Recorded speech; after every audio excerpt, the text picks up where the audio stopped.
Hürmetli vatandaşım, nöbetçilikimizin üçüncüsüne başlayımız.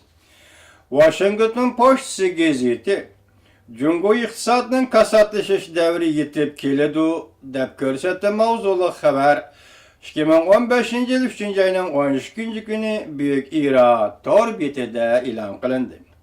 Xabar mundaq boshlandi. Yaqindan beri Cungoda aloqador taraflar iqtisodga munosabatlik bir qator statistikalik sonlarni e'lon qildi. Bu sonliq ma'lumotlar Cungo iqtisodiy taraqqiyotining zo'r ko'lamda tuvallab ketganligini oshkorlab berdi.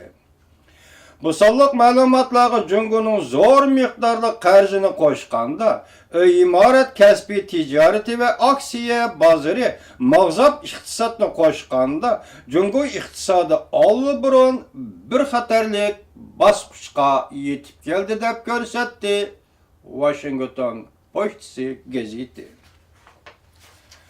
Chet el matbuotları ko'rsatdi ki Cungo iqtisodiy kasatchilik pat arada yetib keldi. Washington Poçtası gazeti 3-oyning 5-kuni e'lon qilgan maxsus xabariga asoslanganda, Washington Poçtası gazetining 3-oyning 5-kuni e'lon qilgan maxsus xabariga asoslanganda, Cungoda milliy daromad 7% ga yetgan.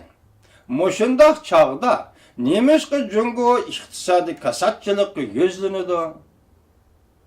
Çünkü Cungo'da pul amanet, qarz elish, qarz berish jihati ko'rilgan mag'zabchilik kishini cho'chitadigan bosqichga yetib keldi. Növbəti Cungo'nun umumiy qarzining miqdori 2008-yili milliy daromadning 153%ga to'g'ri kelgan bo'lsa, tez süratli eşip növbette 282%'ga köpeydi. Zor miktarlı qarzga boğulğanda Cungo iqtisodinin taraqqiyoti ostilab, şirketlerinin payda tafovut tövanga so'rilib, şirketler qarzni qaytarolmaydigan holga keldi. Cungo Kompartiyasi e'lon qilgan har xil iqtisodiy sonliq ma'lumotlardan ko'rib olishga bo'ladiki, Cungo iqtisodi qisqarash orbitiga kirib qoldi. Markaziy Xalq Bankasi iqtisodiy rag'batlantirish uchun qo'yib o'tish siyosatini qo'llandi. Bir necha oy ichida 3 qatim o'sim tushirib, iqtisodning tuvan sur'atda taraqqiy qilish va pul paxollashish qiltiqiga tushib qilishning oldini olmoqchi va saqlanmoqchi bo'ldi. Washington Poçtası gazeti mundaq hisobladi. Cungo Kompartiyasining iqtisodni rag'batlantirish siyosati balkim navbatda kech kelib qoldi. Washington Poçtası gazeti mundaq hisobladi. Cungo Kompartiyasining iqtisodni rag'batlantirish siyosati balkim navbatda kech kelib qoldi. Uzundan beri Cungo tuvan sarfiyat bilan mahsulot ishlab chiqarib, boy davlatlarga eksport qilib pul topdi. Dunyoning zavtiga aylandi. Emgak kuchining o'sishi to'xtab qolgan hamon maosh ko'rsatkichining o'sishi tezlashdi. Bu deganlik ustunlikdan ayrilib qoldi.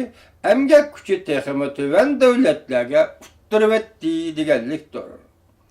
Zo'r miqdorda pishiqlab ishlash zavodlarining shuning uchun Sharq Janubiy Osiyo davlatlari chiqib ketganligi bu bir jalliq misoldir. Növbette Cungo'da yangi imorat selish orqali, temir yo'l yotqizish orqali, yo'l yasash orqali, turli zamonaviy qurilishlarni qilish orqali iqtisodning taraqqiyotini saqlab kelmoqda. Lekin bu pulning hammasi qarz olgan pul.